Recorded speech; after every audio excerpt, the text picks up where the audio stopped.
그전에는 제가 문학 작품도 읽고 영화도 보고 드라마도 보고 그랬습니다. 그런데 근래에는 영화나 드라마나 또 문학 작품 보는 일이 확연하게 줄어든 것 같아요. 재미가 없습니다. 왜냐하면 허구 아닙니까? 여러분들이 애니메이션 영화보다 그냥 사람들이 출연하는 영화를 더 보시는 이유가 아무래도 애니메이션은 더 허구에 가깝잖아요. 그래서 그거를 내용이 성인용이라 하더라도 잘 보게 되지 않는 것처럼 저도 문학 작품이든 영화든 드라마든 그거는 다 지어낸 얘기잖아요. 성경은 진리고 그렇기 때문에 시간이 갈수록 성경만 재미가 있습니다. 다른 건 그만큼 재미가 없는 거예요. 그런데 이렇게 제가 좋아하고 재밌는 성경도 지루할 때가 있습니다. 그게 언제냐면 레위기 13장, 14장 같은 걸 읽을 때예요. 그게 뭐냐면 문둥병자에 대한 기록이거든요. 이런 사람이 문둥병이고 이런 사람이 정결케 되려면 이런 것들을 행하고 그런 규례를 2장에 거쳐서 116절을 할애해서 기록을 합니다. 그렇게 길다 보니까 이걸 읽게 될 때마다 한숨이 나는 거죠. 이것도 어떻게 다 하나. 이렇게 읽기 힘든 데가 레위기 13장, 14장 문둥병에 관한 기록입니다. 여러분들이 문둥병에 대해서는 대체로 아실 것이고 오늘 우리가 나누고자 하는 것은 곧바로 문둥병의 성경적 의미에 관한 것입니다. 레위기에서 늘 그렇게 말하는 것처럼 문둥병의 성경적 의미는 부정하다라는 거예요. 부정한 병이다, 깨끗하지 않다라는 뜻이죠. 다르게 말하면 그건 뭐냐면 이 병은 죄가 있다 그런 뜻입니다. 사람이 죄가 있는지 우리가 어떻게 알아요? 속을 들여다볼 수가 없는데. 근데 문둥병이 죄다라고 말하는 것은 그 사람의 죄를 겉으로 드러낸 게 문둥병입니다. 네 속에 죄가 있기 때문에 하나님께서 이런 것으로 너에게 보여준다 하는 거예요. 그렇기 때문에 율법의 규정대로 문둥병자는 사람들이 다가오기만 해도 스스로 자기를 드러내야 됩니다. 내가 부정하다, 부정하다, 더럽고 죄가 있다, 이거 3번을 외치게 돼 있는 게 문둥병이에요. 그만큼 자신의 내면의 죄를 밖으로 드러내도록 설정한 게 문둥병입니다. 그래서 여러분들이 아시는 그 미디암이 문둥병에 걸린 과정도 그렇습니다. 하나님께서 모세와 대면해서 말씀을 하시는 사이인데 그게 무슨 뜻이냐면 그 말씀은 모세가 구스 여인을 만나서 결혼을 했는데 그것도 자기 혼자 한 게 아니에요. 하나님께서 말씀하셨기 때문에 그렇게 한 것입니다. 그런데 그런 속사정을 모르는 미리암이 모세를 나무라는 거예요. 네가 이방 사람 만나가지고 결혼하는 게 말이 되냐 펄펄 뛰면서 모세를 비난을 했습니다. 그러고 있는데 미리암이 문둥병이 걸린 거예요. 다시 말하면 하나님께 죄를 진 것이죠. 그런 것이 겉으로 드러나게 한 것이 문둥병입니다. 또 엘리사의 종인 게하시, 이 사람은 더 명확하죠. 나아만 장군이 엘리사에게 왔다가 문둥병이 나아가지고 감사해가지고 살해를 하려고 합니다. 근데 엘리사 선지자가 안 받아요. 그래가지고 나아만이 할 수 없이 고국으로 돌아가는데 종인 게하시가 그 재물이 탐이 나서 뒤따라갑니다. 그래서 우리 선생님이 다시 받겠다고 그러시는데요. 이렇게 거짓말을 해가지고 그 재물을 받아가지고 돌아와요. 그 예물을 챙겼다가 문둥병이 발합니다. 그러니까 그것도 완전히 속에 있는 걸 다 드러낸 거죠. 우시야 왕도 자기가 점점 막강한 왕이 되니까 마음이 교만해졌어요. 그 누구한테 교만하다고 얘기하는 건 아닙니다. 근데 자기가 대단한 줄로 알고 제사장도 뒤로하고 자기가 직접 제단에다가 분향하다가 그 순간에 이마에 문둥병이 발했다 그랬어요. 제사장들이 깜짝 놀라가지고 쫓아냅니다. 그러니까 자기의 내면의 그 교만한 죄, 이런 것을 하나님께서 드러내신 거죠. 바로 이것이 문둥병이에요.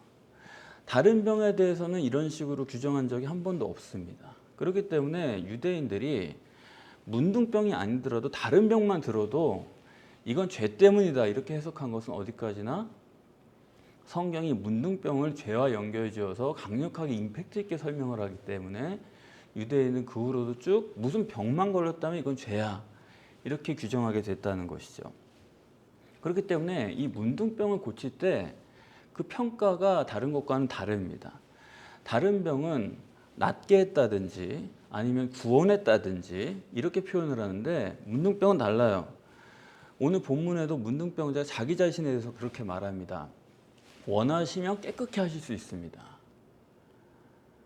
나를 낫게 하실 수 있습니다. 그런 게 아니에요.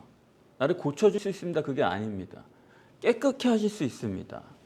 더러운 곳에서 깨끗한 것으로, 부정한 것에서 정한 것으로 그렇게 스스로 평가하는 거예요. 그래서 예수님께서도 네가 깨끗게 됐으니까 제사장에게 예물을 드리고 네 몸이 이렇게 편안하게 된 것을 증거하라 이렇게 말하는 것처럼 이렇게 죄를 사하고 정상적인 관계 속으로 들어가라 하는 것이 성경의 의미고 그건 죄가 해결이 됐다는 뜻이에요.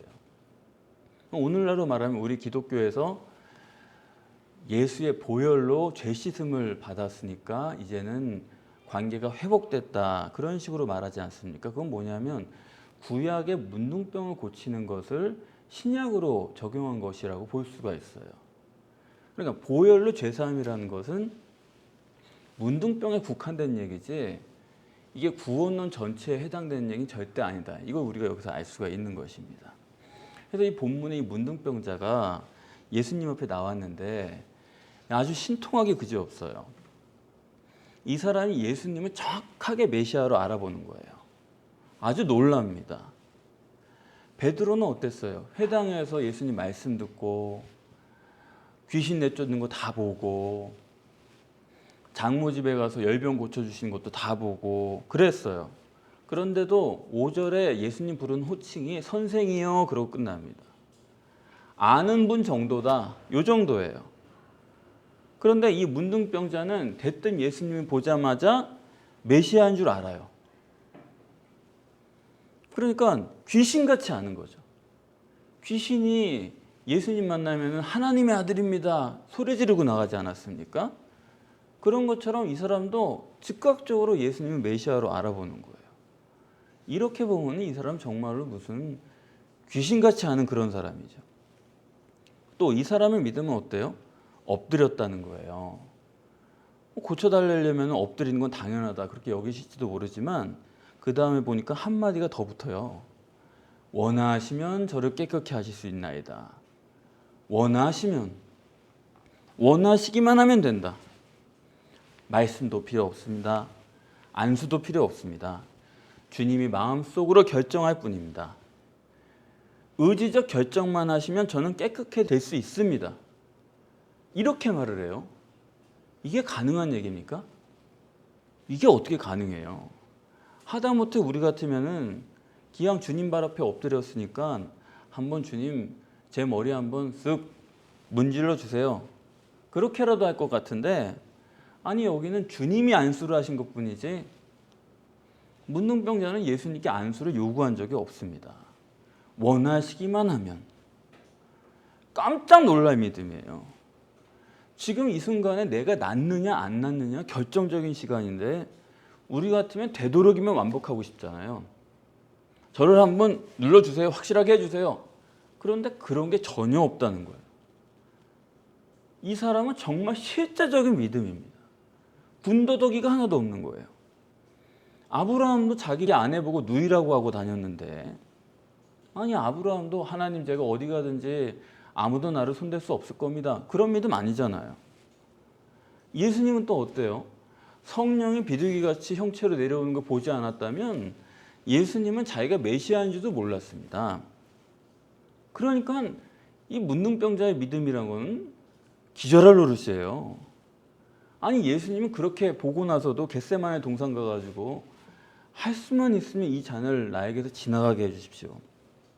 그런 정도인데 그렇게 보면은 이 문둥병자의 믿음은 정말 인간이 가질 수 없는 믿음이다. 이거는 제가 아까 귀신 같은 믿음이라고 말씀드렸지만 이거는 하나님 같은 믿음이다.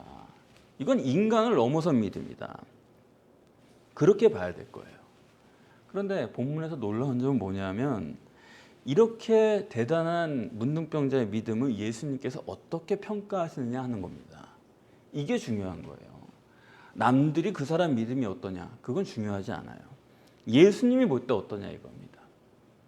우리가 볼 땐 이 문둥병자가 기절할 만한 놀랄 만한 믿음을 가졌는데 예수님 말씀하시는 거 보니까 전혀 아니에요. 14절에 보면은 엄히 경계하시는 거예요. 너 아무 데 가서도 나에 대해서 얘기하지 마라. 오늘 이런 일들 이거 나팔 불지 마라. 그냥 가만히 있어라. 그럼 여러분 생각해 보세요. 예수님이 이 사람 보고 지금 믿음이 있다고 하시는 거예요? 없다고 하시는 거예요? 너 그냥 아무 말도 하지 마. 믿음이 전혀 없다는 거예요. 네가 얘기해봤자 그거는 도움이 안 되는 얘기니까 하지 마라.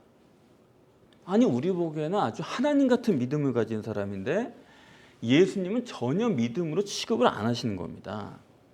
예수님이 경계하셨다는 것은 그 사람 믿음이 없다는 얘기죠.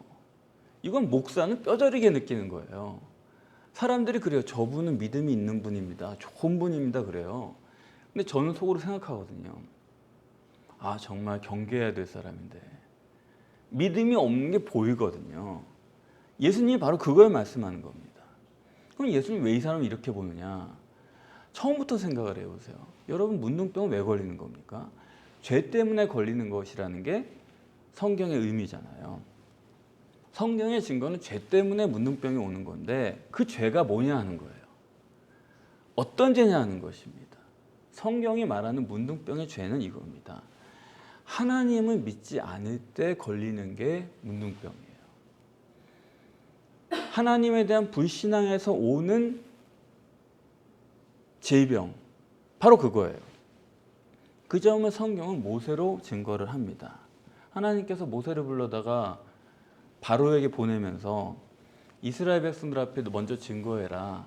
가서 아브라함과 이삭과 야곱의 하나님이 너를 보내서 이 구원을 이루려고 하니까 너희도 준비하고 있어라. 그러니까 모세가 대뜸 반발하잖아요. 제가 어디라고 거기 갑니까? 누구라고 가서 제가 얘기를 합니까? 그러니까 하나님께서 기적을 보여주시잖아요. 지팡이를 던져라. 뱀을 만들고 뱀을 다시 지팡이 만들고. 근데도 모세가 안 믿어요. 그러니까 하나님께서 너 손을 옷 속에 넣어봐라. 빼봐라. 하니까 손에 문둥병이 든 거예요. 깜짝 놀랐는데 다시 넣어봐라. 멀쩡하게 된 거예요. 다시 말해서 왜 문둥병입니까? 성경이 말씀하고자 하는 것은 문둥병은 죄를 가시적으로 보여주는 계시일 뿐만 아니라 정확히 그 죄는 뭐냐? 하나님을 믿지 않는 불신앙에 대한 가시적 계시가 바로 문둥병이라는 것입니다. 그래서 예수님께서 이 문둥병자를 보실 때 이게 실제적인 평가예요. 하나님을 믿지 않는 사람이란 것입니다. 그래서 여러분도 여러분 자신에 대해서 잊지 마세요. 나는 이렇게 하나님을 믿습니다. 나는 이것이 될 줄 믿습니다. 여러분 그런 것들이 다 의미가 없어요. 성경이 말하고자 하는 것은 뭐가 될 줄 믿습니다. 내가 이런 걸 믿습니다. 그런 게 전혀 아닙니다. 성경이 고민하는 건 딱 한 가지예요. 네가 유일신 하나님을 믿느냐 안 믿느냐 하는 거예요. 나는 그런 걸 믿습니다. 이런 게 아니고요. 네가 하나님을 믿냐고요. 그것만이 중요하다는 것입니다.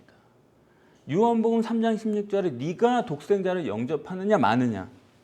아브라함도 그가 하나님을 믿음에 하나님을 믿었냐지 될 거냐 안 될 거냐 내 생각엔 이렇고 그게 아니다 이겁니다.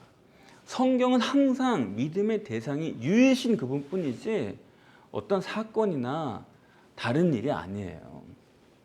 그런데 문제는 뭐냐면 우리가 하나님을 믿어야겠는데 하나님을 믿는 게 불가능한 거예요. 왜요? 보이지 않고 들리지 않고 느껴지지도 않잖아요. 우리가 하나님을 믿는다는 게 애초에 불가능하다는 사실 여러분들이 아셔야 됩니다. 근데 내가 마치 알고 믿는 것처럼 생각하고 있는 그 자체가 여러분의 불신앙이에요. 아직도 불신앙입니다. 사람이 자기 자신이 확신을 가질 수는 있어요.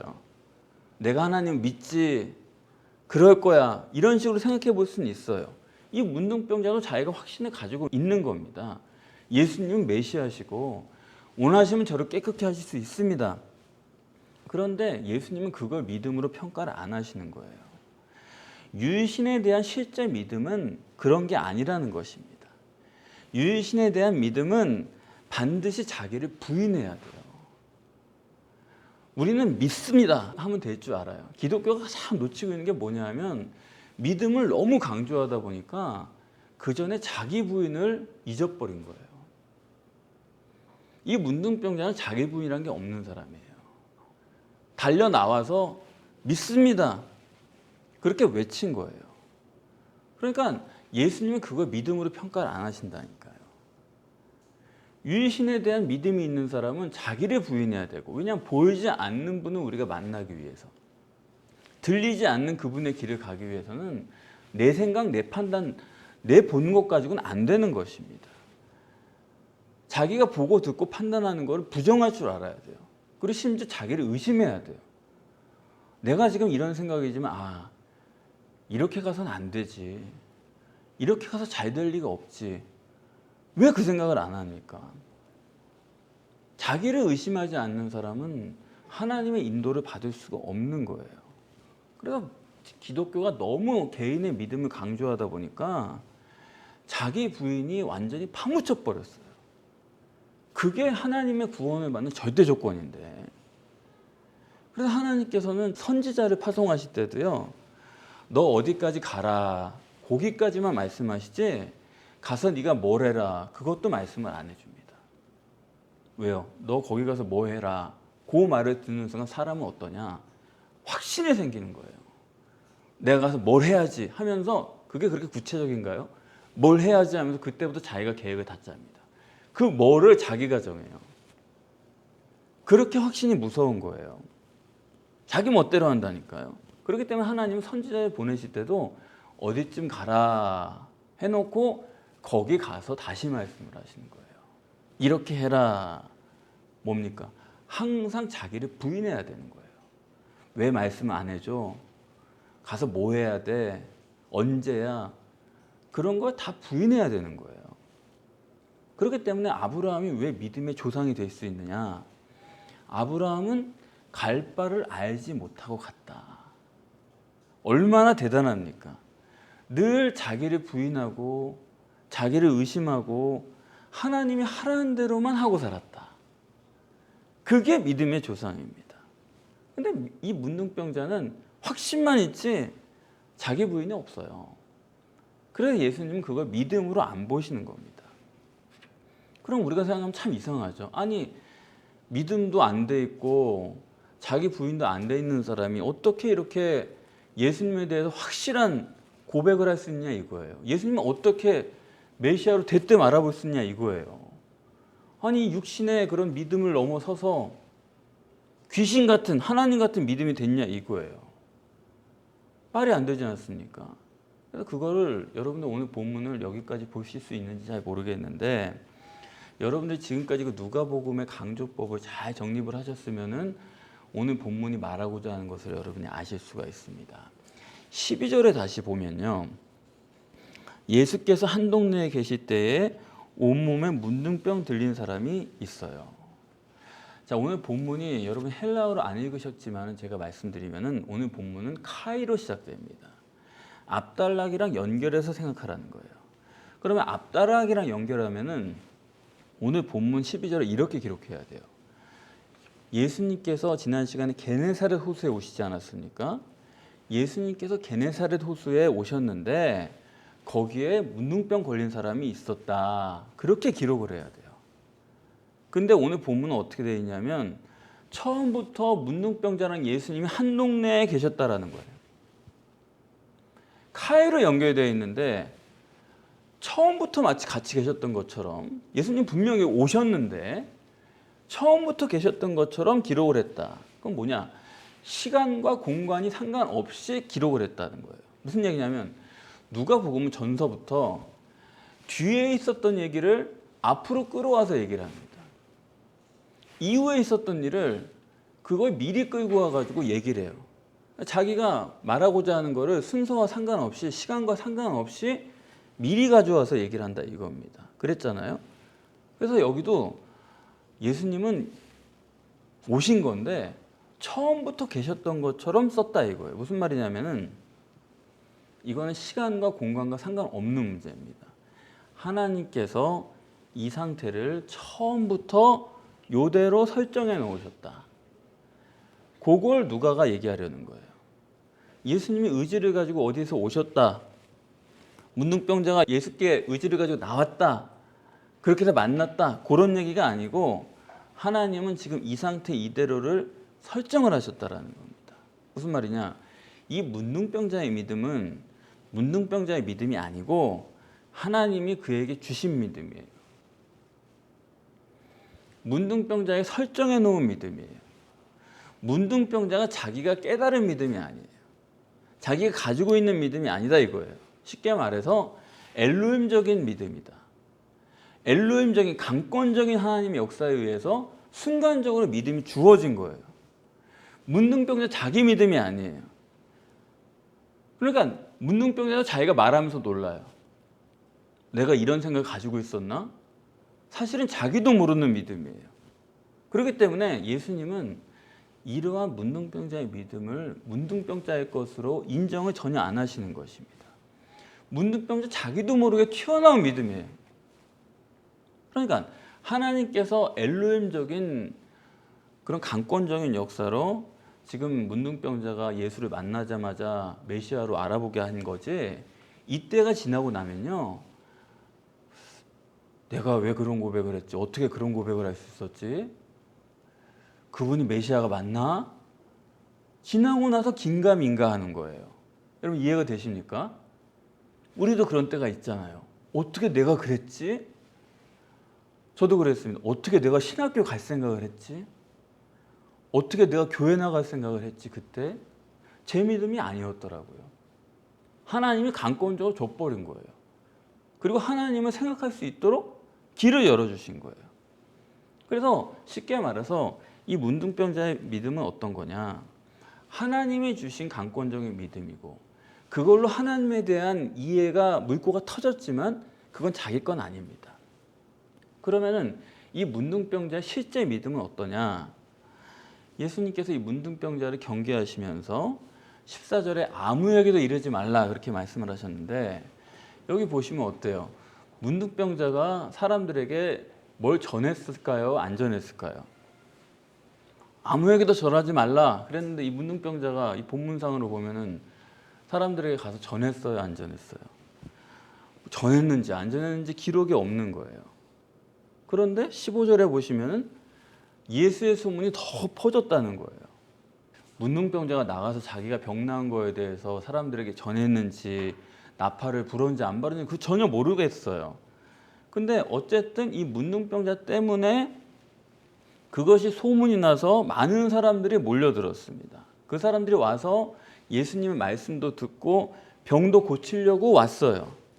근데 오늘 본문이 말하는 것은 그 몰려든 무리 중에서 문둥병자는 쏙 빼고 얘기를 하는 겁니다. 여러분 그 점을 보실 수가 있겠죠. 이 사람이 도대체 전했다는 얘기도 없고 몰려든 사람 사이에 들어있지도 않은 거예요. 그럼 이 누가복음에 말씀하고자 하는 건 뭐냐? 이 문둥병자는 지금 예수님 곁에 몰려든 유대인은 아니라 그런 얘기를 하고자 하는 거예요. 이 사람은 이방 죄인이었다라는 거예요. 부정한 사람이었다가 예수님을 만나서 병이 낫고 깨끗하게 돼서 야, 네가 이제는 제사장에 가서 네 몸을 보이고 예물을 바쳐라. 그거 뭐냐? 이 사람이 이제 어떻게 된 거예요? 부정한 이방 사람이었다가 예수님을 만난 계기를 통해서 제사장에게 갔어요. 하나님께 처음으로 예물도 바쳤어요. 이방 죄인이 유대교인이 된 거예요. 비로소. 그런 순간입니다. 근데 이 사람은 지금 유대교인이 됐어요. 갓 입문했어요. 그런데 어디까지나 그의 목적은 뭐예요? 아직도 신유예요. 아직도 자기 육신의 목적이에요. 왜냐하면 지금까지 말씀이 들어온 적이 없으니까. 성경을 모르니까. 자기 육적인 목적만 가진 그 이방인이 죄사함을 통해서 병 고침을 통해서 이젠 유대교인이 됐어요. 이제부터 말씀을 듣고 또 더불어서 병도 낫고 하나님께 얻을 것이 있겠죠. 그렇지만 여전히 그의 관심은 신유요 육적인 것뿐이지 아직은 말씀을 듣고 그런 게 아닙니다. 그렇지 않겠습니까? 말씀이 어디 있어요? 들어본 적도 없는데. 그래서 이 압달락과 연결해서 읽는다 그랬는데 압달락은 뭐였습니까? 서론이었죠. 유일신 신앙의 체계다 그렇게 말씀을 드렸습니다. 사람이 유일신 신앙이 어떻게 발전해 나가는지 그 목표점을 얘기하는 것이다 그렇게 말씀드렸는데 그 가장 아랫단계 처음 단계 뭐냐면 하나님 말씀 로고스를 멀찍이 듣는 사람이에요. 그냥 들어도 듣는 둥 마는 둥 맨 뒤에서 설교 듣는 사람 그런 거죠. 여러분들도 맨 뒤에 앉으셨다고 아니에요. 우리 교회는 작으니까 그렇진 않죠. 정말 큰 교회 가면은 맨 뒤에 항상 앉는 사람들 있잖아요. 뭐 아닐 수도 있겠지만 저는 사실 그렇게 보면 저분은 참 예수님에게서 멀다. 솔직히 그런 생각을 하거든요. 하나님 말씀이 가까운 사람은 앞쪽으로 앉게 되어 있는 것은 인지상정입니다. 그래서 이 유일신 신앙의 체계에 있어서는 멀찍이 듣는 그런 사람이 있고 그 다음에는 로고스 종교인이 된 사람이 있어요. 그래도 좀 들어보려고 해요. 점점 자리를 앞으로 가요. 목사님 말씀을 들어보려고 해요.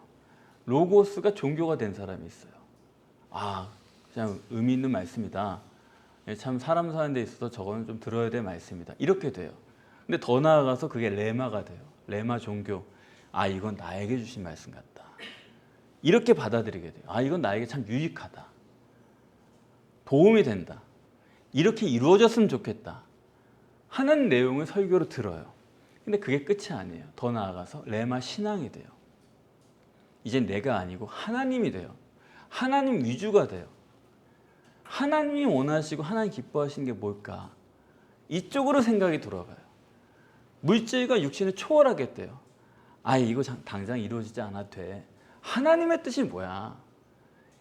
믿고 기다릴 수 있는 인내가 생겨요. 이렇게 레마 신앙으로 발전해 나가는데 오늘 이 문둥병자 누구냐면 이방인이 말씀도 전혀 없는 사람이 유대 종교인으로 편입되는 그것을 문둥병자로 정립하는 것이 본문입니다.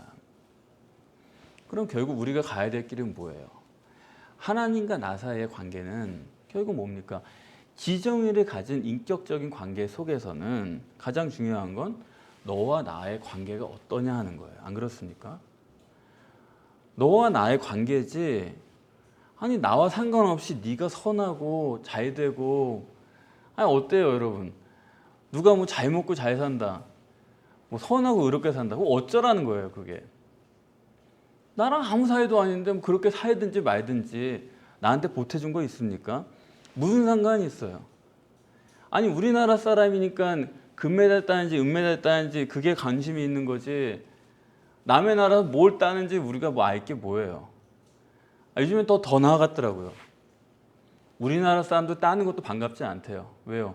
그 자기 잘 먹고 잘 사는 거지 뭐 자기가 이신양용이지 저 사람 금메달 따는 게 나랑 무슨 상관이냐? 그 선수촌 없애자. 요즘 젊은 사람들 생각은 그렇게 돌아가요.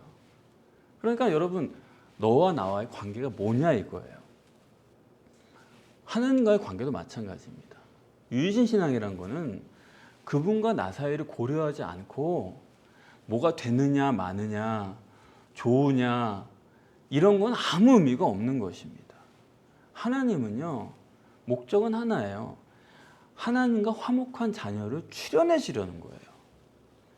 그 사람들을 육신에서 구원해 가지고 천국에 데려가시려는 거예요. 하나님은 그거지 여러분들이 인간이 여기서 잘 먹고 잘 살고 선하고 의롭고 보람되고 그런 건 하나님은 아무 관심도 없어요. 그거 너희들이나 좋은 거지 하나님이랑 무슨 상관이냐 이겁니다. 그러니까 하나님은 관심은 천국이고 아니 여러분 생각해 보세요. 그런 분이지 여기서 그냥 잘 먹고 잘 살려고 하다가 갑자기 어느 날 갑자기 하나님이 심심하다고 하늘과 땅을 다 없애고 그냥 야 마음에 안 든다 지옥 가라 이런 식으로 하는 이렇게 악질적인 존재가 어디 있습니까? 하나님은 우리 잘 먹고 잘 사는 관심이 없는 분이에요. 목적은 자기의 천국 완성을 이루기 위한 거고 거기에 맞는 사람, 나랑 관계가 되는 사람을 추려내려는 것이 하나님의 절대 목적이지 그렇지 않습니까? 그래서 우리는 여기서 잘 먹고 잘 살고 잘 되고 이런 거를 중요하게 생각을 하지만은 물론 그것만 하나님의 목적이라고 그러면 아무 상관없어요. 그런데 하나님이 너희가 이 땅에서 잘 먹고 잘 사는 게 문제가 아니라 하나님과 인격적으로 화목한 관계가 된다. 그게 하나님의 유일한 목적이라면 그때부터는 심각해지는 겁니다. 왜냐하면 전혀 보이지도 들리지도 감지되지도 않는 하나님과 우리 육체, 가시적인 것만이 기준이고 철저히 자기중심적이고 이기적인 인간이 어떻게 둘이 화목해질 수가 있어요. 화목해져야만 된다는데 신적인 존재가 화목해져야만 된다는데 아니 화목이 불가능한데 어떻게 하라는 말입니까? 이건 화목이 아니라 교제 자체가 불가능한데요. 그렇기 때문에 하나님과 알고 화목해지기 위해서는 인간으로서는 불가능하고 전능한 존재가 우리에게 다가와야 돼요. 따라서 하나님이 먼저 여러분과의 관계를 시작하시지 않으면 우리는 하나님과의 교제가 불가능한 존재들입니다. 안 돼요. 그렇기 때문에 이 문둥병자도 자기가 하나님에 대한 믿음 전혀 없는 사람이죠. 예수님의 평가대로 100% 하나님께서 그에게 믿음을 줘가지고 그나마 하나님에 대해서 생각해 보게 된 겁니다. 하나님 보내신 메시아에 대해서 자기가 생각을 하게 보게 된 거예요. 관계를 시작할 수 있게 된 거예요. 오늘 당장 우리도 그렇습니다. 여러분이 모태신앙이시고 교회를 몇 년 다니시고 집사고 권사고 장로고 아무 소용이 없는 거예요.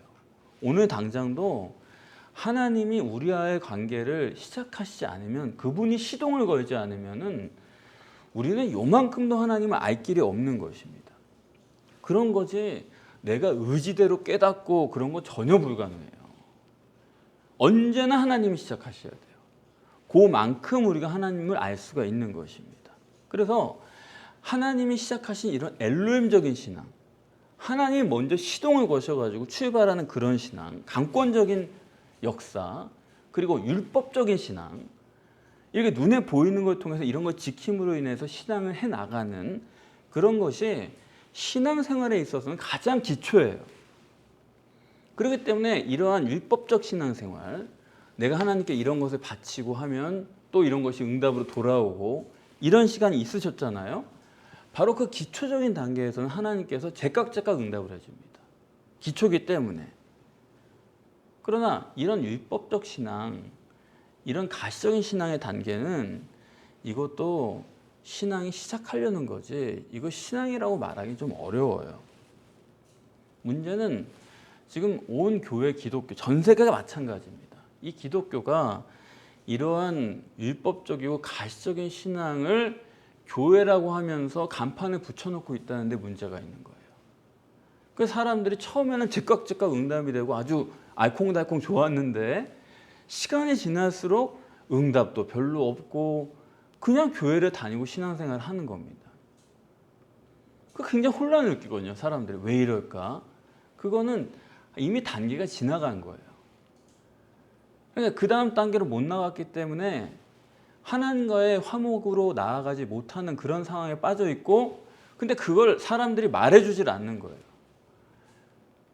계속해서 제깍제깍 응답받는 그런 신앙, 사람을 초보에 머물게 해놓고 하나님의 목적도 성취 못하게 하고 그리고 그때그때 믿는 그것을 마치 믿음인 것처럼 이렇게 선전하는 것이 교회고 그야말로 제가 아까 말씀드린 것처럼 이 문둥병자가 귀신 같은 믿음이라고 그랬잖아요. 이 귀신의 역사라는 게 얼마나 무섭습니까? 얼마나 놀라워요? 그런 걸 가지고 지금 간판을 달고 교회라고 하고 있다라는 게 성경의 지적이에요. 오늘 본문에 원하시면 깨끗게 하실 수 있나이다. 그럴 때 예수님께서 내가 원한다 그렇게 말씀을 하셨어요. 그리고 안수하셨어요. 아니 원하기만 하면 되는데 왜 안수를 하세요?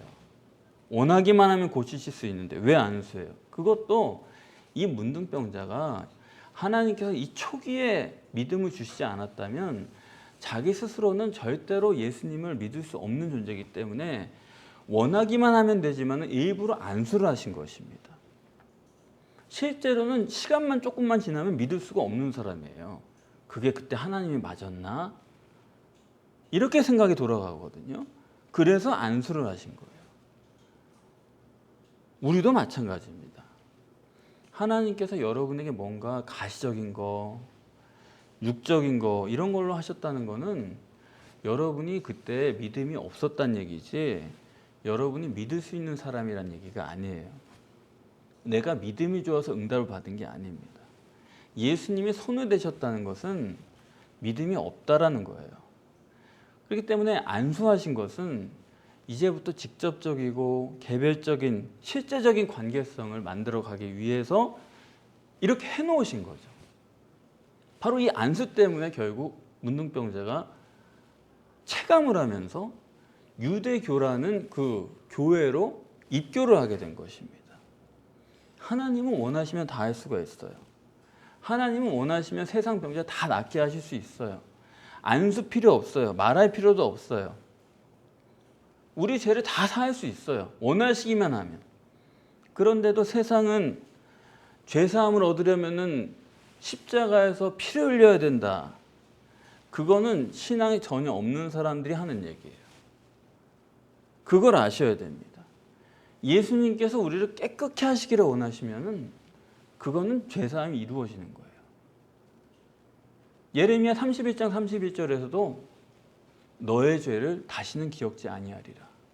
하나님이 죄 없다고 하시면 없는 거지 그거를 누가 꼭 피를 흘리고 이래야 되는 게 아니다 이겁니다. 믿음이 없으니까 그걸 자꾸 보고 믿으려는 거지 하나님은 그렇지 않다 이거예요. 원하시면 된다 이거예요. 다만 사람이 그렇게 다다르지 못했기 때문에 우선은 주님은 이러한 불신자 이방인이 유대교인이 되는 걸 일단은 원하시는 거예요. 일단은 말씀 안에 진입하도록 하시는 거예요. 그래서 네가 제사장에 가서 낫지만 그냥 돌려보낸 그만 아닙니까? 낫는데 네가 제사장에 가서 네 몸을 보이고 관계를 맺고 예물을 드리고 이런 과정을 통해서 그 사람이 유대교인이 되게끔 하신 것입니다. 그러니까 지금 기독교라는 간판을 달고 있지만 지구상에 있는 모든 교회는 사실상 그건 유대교예요.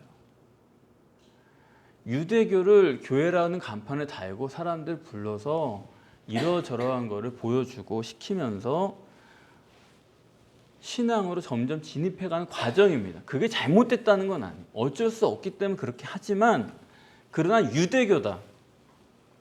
문둥병의 현대적인 해석이 이 보혈로 죄사함을 받는 그거지 더 이상 나아갈 게 없는 게 아니다 이겁니다. 더 가야 돼요 우리가. 그렇기 때문에 지금 교회가 이 문둥병자 같은 이방인 다 전도하겠다고 하는 거 아닙니까? 모든 개척교회의 목표는 뭐냐면 불신자를 전도하겠다는 거예요. 불신자를 전도하겠다는 게 그게 바로 자기들은 유대교다. 그걸 목표로 하고 있다는 것입니다. 그걸 시인하는 거예요. 그렇기 때문에 교회는 불신자를 전도하는 거고 우리 교회는 뭐예요? 우리 교회는 불신자는 관심이 없는 거예요. 사실상. 그들이 와야 되겠지만 현실적으로 제가 얘기를 하는 거예요. 우리 교회는 유대교인을 전도하는 교회예요. 이미 교회에 진입한 사람들을 그들이 영적 신앙을 가지고 올바른 성경적 구원을 얻을 수 있도록 우리가 확실하게 안내를 하려는 거지 아무것도 모르는 사람 데려다가 그냥 병 고쳐가지고 뭐 있으면 좋죠. 빨리빨리 올라가면 되니까 목표가 다르다 이겁니다. 자, 여러분들이 한번 정리를 해보세요. 하나님의 엘로힘적인 강권적 역사를 통해서 불신자를 믿게 하는 겁니다.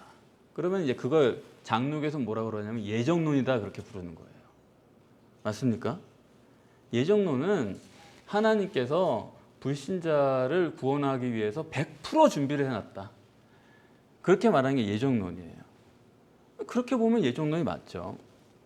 그러나 오늘 성경을 가지고 보면은 예정론처럼 한심한 게 없습니다. 가장 신앙의 출발점인 아주 저 맨 아래 단계를 가지고 그걸 전체인 것처럼 생각을 하는 거예요. 하나님이 강권적으로 그냥 데려다 놔서 겨우 이제 신앙의 물꼬를 터보려고 하는 그 순간을 마치 이게 신앙의 절정인 것처럼 해가지고 예정이다. 이거는 성경은 전혀 잘못 보는 겁니다. 그게 예정론이에요.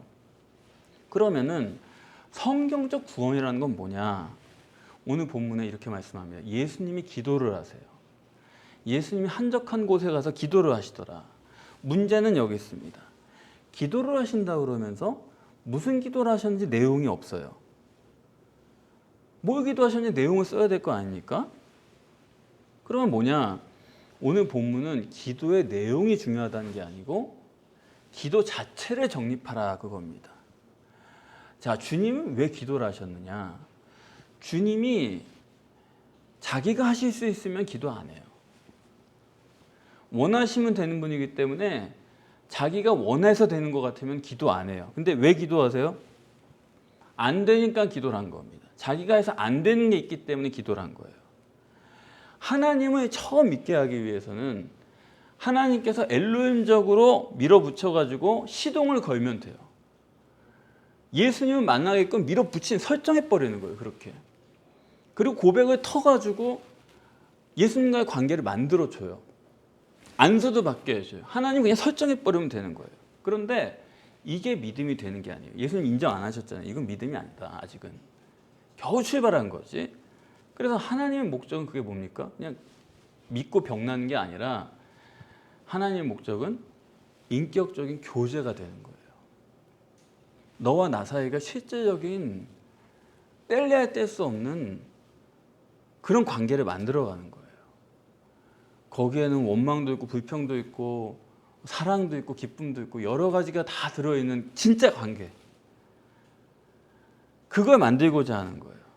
그런데 그 인격적 교제라는 거는 하나님도 어떻게 할 수가 없는 거예요.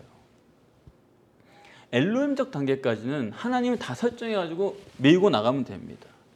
그건 하나님이 하실 수가 있는데 그 다음에 여호와적 단계, 실제로 그와 내가 관계를 만들고 그런 추억을 만들고 애증이 생기고 그런 모든 것들은 하나님이 하실 수 있는 게 아니에요. 그렇지 않습니까? 하나님이 그 마음대로 해버리면 그게 무슨 의미가 있겠어요. 그래서 이 엘로힘적 단계, 하나님이 그냥 밀어붙여서 설정한 그거를 성경 전체라고 믿는 게 아까 말씀드린 예정론이고, 그게 아니라 인간이 다 해야 된다. 인간이 자기 의지로 그냥 이런 걸 진행시켜야 된다. 그렇게 믿는 게 자유의지론이에요. 그러니까 양쪽 다 코끼리 다리 만지기식으로 지금 성경을 보고 있는 겁니다. 우리는 아니에요. 우리는 그걸 합쳐야 된다 이거예요. 여러분, 마귀는 하나님 위대한 거 다 압니다. 하나님 인간을 사랑하시고 구원하시는 뜻도 다 알아요. 좋은 분이라는 거 알아요. 마귀에게 문제는 하나뿐이에요. 귀신은 꼭 그렇게 말하지 않습니까? 예수님, 당신이랑 나랑 무슨 상관이 있습니까? 마귀의 문제는 그거 하나예요. 그게 문제가 되면은 그건 마귀예요. 여러분에게도 그게 문제가 된다. 여러분도 마귀가 되는 것입니다. 누가복음이 정립해주는 유일신앙의 체계에서 문둥병자는 처음에는 육체 중심이에요. 이것만 고치면 됩니다. 예수님 말씀 듣고 싶지 않아요. 사람들과 함께 그 자리에 오는 것도 싫어요. 육체 중심입니다. 아직 이 육체로 외다리예요. 요거 하나만 가지고 사는 사람이에요. 그런데 예수님을 만나서 겨우 양다리가 됐어요. 말씀을 들어볼 수 있는 유대교인이 됐어요. 그 다음에 그게 내 말씀으로 또 다가와요. 레마 종교인이 됩니다. 그렇지만 여전히 말씀도 듣고 병도 고쳐야 돼요. 여기 몰려드는 사람들 다 그런 사람들이죠. 여전히 양다리예요. 근데 그 양다리 가지고는 안 된다는 게 성경이에요. 다시 외다리가 돼야 돼요. 이번에는 뭘로 외다리예요? 하나님으로 외다리. 그 신앙으로 가야 된다 이겁니다.